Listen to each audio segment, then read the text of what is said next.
안녕하세요. 의학채널 톡소리입니다. 이번 시간엔 슬기로운 의사생활 시즌2 1편 리뷰를 시작해볼게요. 그럼 재밌게 봐주세요. 크리스마스 저녁 산부인과 전공의인 미나는 석형에게 저녁 식사를 제안합니다. 하지만 석형은 이런 미나의 마음을 받아주지 않죠. 민하에게 카톡을 보낸 후 뒤이어서 전 부인에게 전화가 옵니다. 장인어른이었던 윤석주 교수의 뇌출혈 소식을 들은 석형은 응급실로 재빨리 갈 길을 옮깁니다. 응급실에 도착한 석형은 친구인 광현으로부터 윤석주 교수의 상태를 전해 듣습니다. 뇌 기저핵, 즉 베이잘 갱글리아 출혈을 이야기를 듣는데요. 베이잘 갱글리아의 출혈은 뇌의 뇌출혈의 50% 이상을 차지합니다. 편측 마비, 편측의 감각 이상, 언어 장애가 발생할 수 있죠.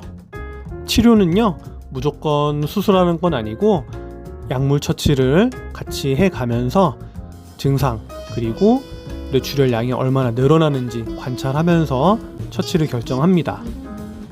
시즌 1에서 반송된 반지 소포를 보고 혹시라도 준환과 익순이 깨진 것은 아닌지 걱정했는데 집에 사람이 없어서 반송되었다고 하네요. 둘의 사랑은 아직 이상무인 것 같습니다. 민하는 전 부인과 다정히 우산을 쓰고 응급실을 걸어 나오는 석형을 발견합니다. 손에 들고 있던 케이크와 꽃, 그리고 곰돌이 인형을 떨어뜨리고 말죠. 석형과 미나도 잘 됐으면 좋겠는데 작가님, 이거 일부러 이렇게 쓰신 거죠? 저희 다 알아요. 병원장 주전자와 이사장 종수, 로사와 석형 모친인 영애는 즐겁게 크리스마스 파티를 합니다. 정원이 할 얘기가 있다는 소식에 로사와 병원장은 쾌재를 부르죠. 정원은 아마도 이탈리아행 비행기를 타지 않을 것 같습니다. 익주는 운동 부족이라며 아침 일찍 자전거로 출근을 하겠다고 합니다. 잠시 쉬던 중 아저씨 한 분이 두통, 구토를 호소하며 쓰러지죠. 익주는 양쪽 턱을 잡고 귀도를 확보합니다. 의식과 호흡을 관찰하면서 심정지 상황은 아님을 확인하고 119 신고를 부탁하죠. 익준이 턱을 저렇게 잡고 있는 것을 저 트러스트라고 합니다. 한글로 턱 들어 올리기 법인데요. 누워있는 상태에서 턱을 하늘 위로 들어 올려주게 되면 입안의 혀가 기도를 막는 것을 방지해주게 됩니다. 호흡을 보조해줄 수 있는 응급 처치법이죠. 장겨울 선생님이 환자에게 숨쉬기 운동을 지시합니다. 숨을 내쉬면 공이 붕붕 뜨게 되는데요. 이것은 스피로미터라는 기구입니다.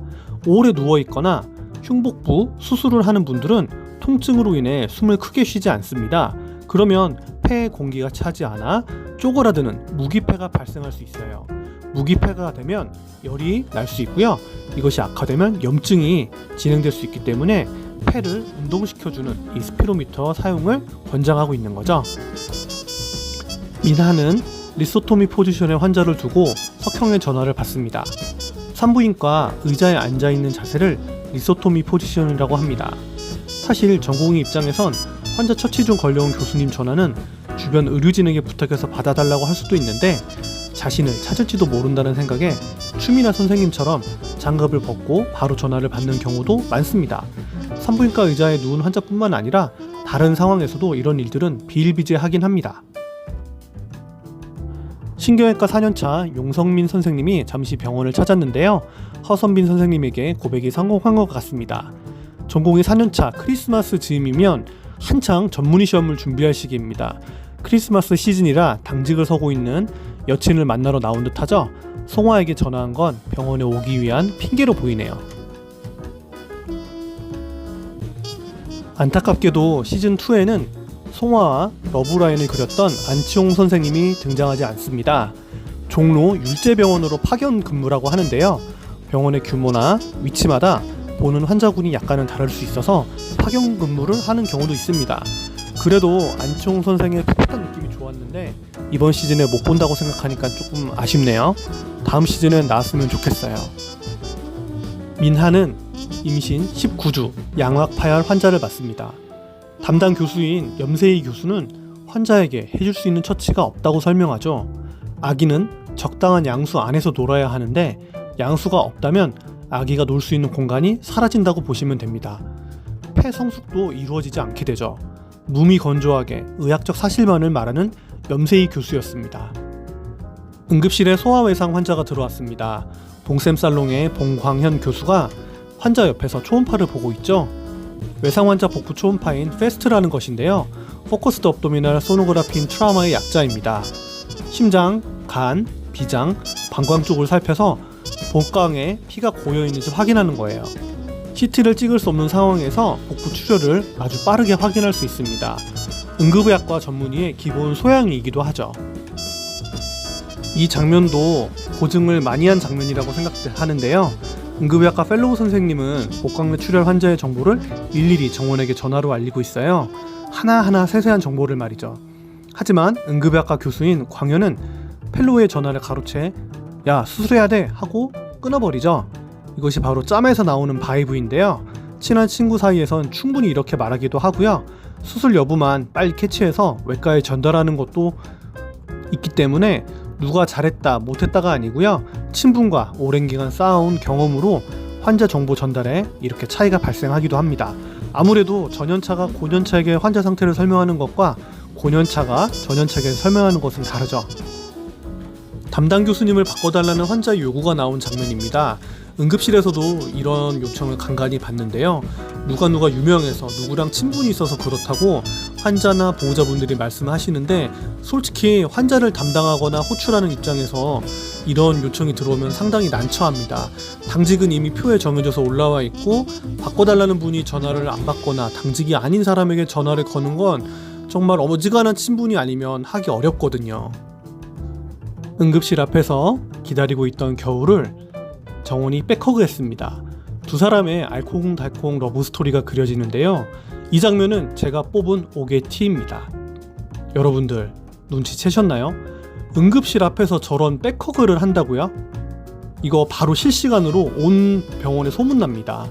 응급실 앞에 보안요원, 수납원, 환자 보호자, 혹여 익준이라도 보는 날이면 이미 퇴근한 원로 교수님들도 톡으로 다 아시게 된다니까요.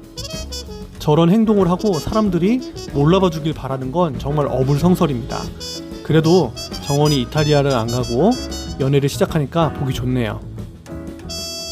미숙아로 태어나 병원에서 생을 마감한 연우 엄마의 얘기입니다. 병원에서만 연우를 알아봐주고 연우를 기억할 수 있어 병동에 종종 나타나는 연우 엄마였어요. 다른 의료진들은 의료소송이나 해코지를 하지 않을지 걱정했지만 정원은 다른 시선을 가지고 있었죠. 아이를 기억하기 위해 병원에 온다는 사실을 이미 알고 있었습니다. 연우 엄마의 애달픈 마음을 알게 된 겨울은 그녀와 커피를 마시며 마음속 작은 오해를 풉니다. 석형의 전 부인은 종종 식사를 하자며 석형에게 제안합니다. 어떠한 답도 하지 않는 석형인데요. 이번 시즌2는 슬기로운 민하생활 2가 될 것 같은 생각이 듭니다. 송화는 시즌1에서 익준이 물어봤던 질문에 답을 합니다. 고백을 하지 말라고 말하죠. 익준은 방을 나가는 송화의 뒷모습을 바라보며 진한 아쉬운 표정을 짓습니다. 핵인싸 익준도 여자 문제 앞에선 극히 보통의 남자로 변한 것 같네요. 여러분 즐거우셨나요? 시즌2 1화 리뷰를 마쳤습니다. 다음 주에도 재밌고 알찬 리뷰 할 테니 또 찾아주세요. 감사합니다.